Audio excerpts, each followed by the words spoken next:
Ungkapan populer bahasa Arab sehari-hari. Ahlan wa sahlan wa marhaban teman-teman. Kembali lagi bersama kami di Pondok Belajar. Insyaallah pada kesempatan kali ini kita akan belajar kembali melanjutkan ungkapan populer atau percakapan populer yang sering kita ucapkan sehari-hari. Mudah-mudahan bagi teman-teman yang sedang belajar bahasa Arab dapat membantu dan menolong teman-teman. Baik, kita ambil kata yang pertama. La tansa. La tansa. La tansa. Kata la tansa artinya jangan lupa. Kata ini kita ungkapkan ketika kita ingin mengatakan kepada seseorang agar dia mengingat apa yang sudah kita berikan sesuatu atau amanah misalkan.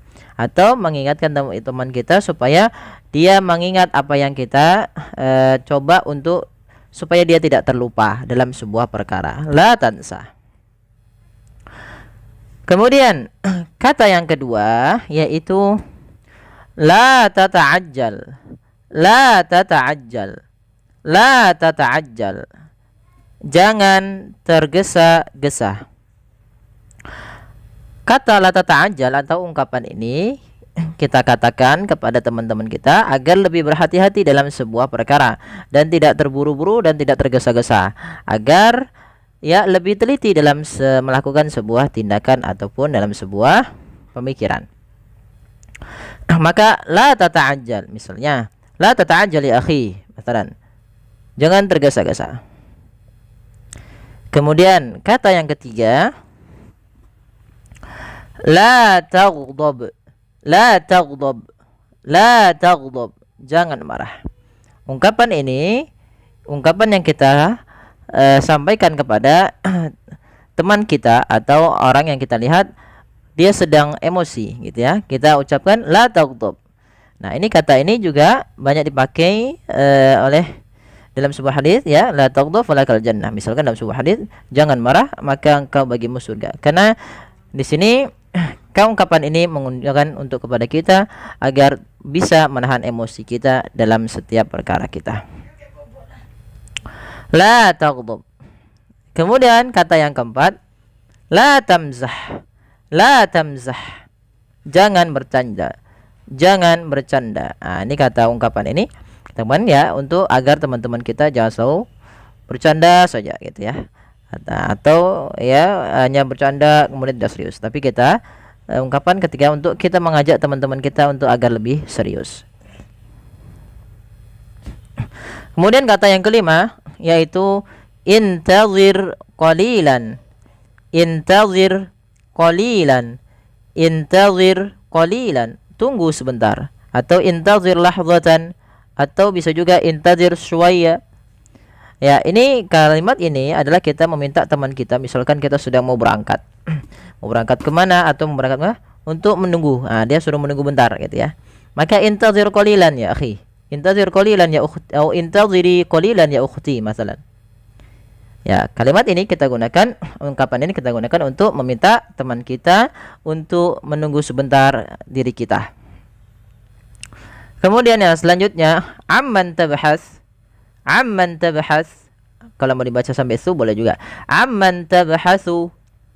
Siapa yang kamu cari? Nah, kalimat ini, ungkapan ini kita pakai ketika kita melihat seseorang sedang mencari seseorang gitu ya, atau ada orang lain sedang berusaha mencari temannya. Amman tabhas ya akhi. Misalkan siapa yang kamu cari, kita membantu mereka. Dan dengan bertanya amman tabhas. Siapa yang kamu cari? Kemudian kata selanjutnya tawassa' qalilan. Tawassa' qalilan. Yuk geser dikit. Tolong geserlah sedikit. Ini misalkan kita minta teman kita yang kita sedang agak dempet-dempetan, ya akhi, tawassa' qalilan masalan. Ya, atau misalnya ya akhi, law samaht an tuwassi' qalilan hatta ajlis masalan. Atau yang semisalnya. Ya, tawassa' qalilan. Tawassa' qalilan, tolong geser sedikit. Limadza taskutu daiman? Limadza taskutu daiman? Kenapa kamu diam saja? Nah, ungkapan ini ketika kita lihat teman kita sedang diam-diam saja. Nah, kita ingin menegurnya, maka sambil kita tanya, limadza taskutu daiman ya akhi? Masalan. Kalau perempuan limadha taskutina daiman ya ukhti. Kalau jamak berarti limadha taskutun daiman wahai ayuhal ikhwah masalan. Limadha taskutu daiman. Kenapa kamu diam saja? Kemudian ungkapan selanjutnya, hadza syai'un gharib. Hadza syai'un gharib. Yakni masalan indama wajadna yakni ba'dhal madhahir, atau misalkan ketika kita melihat ada sesuatu yang agak aneh gitu ya. Kok aneh gitu ya? Atau di luar yang sesuatu itu. Hadza syai'un gharib, atau sesuatu yang memang ini kayaknya aneh banget gitu ya. Maka hadza syai'un gharib. Hadza syai'un gharibun jiddan masalan. Maka ini hal yang aneh. Kemudian yang terakhir pada kesempatan kali ini yaitu ana lam afham. Ana lam afham jayyidan. Nah, ini ungkapan ini kita katakan ketika misalkan kita sedang mendengarkan sebuah pemaparan materi, terus kita belum paham, kita bisa sampaikan alam afham jayyidan ya Ustaz masalah. Halau samaht an tukarrir maratan ukhra. Boleh diulang kembali misalkan. Ana lam afham jayyidan, atau misalkan ketika ditanya hal anta tafham? Kita bisa jawab ana lam afham jayyidan. Saya maaf, ini salah tulisannya. Bukan ini hal yang aneh, tapi saya belum paham banget. Saya belum paham banget gitu ya. Maka ana lam afham jayyidan. Ana saya, lam belum, afham memahami, jayyidan dengan baik. Saya belum memahami dengan baik atau banget gitu ya. Ana lam afham jayyidan. Ana lam afham jayyidan. Baik, mudah-mudahan dengan ini membantu teman-teman di dalam belajar bahasa Arab secara mudah, dan daripada percakapan ini membantu teman-teman untuk bisa tahaddus dan bercakap-cakap di dalam bahasa Arab. Demikian, mohon bantuannya untuk like, share dan subscribe. Terima kasih. Jazakumullah khairan.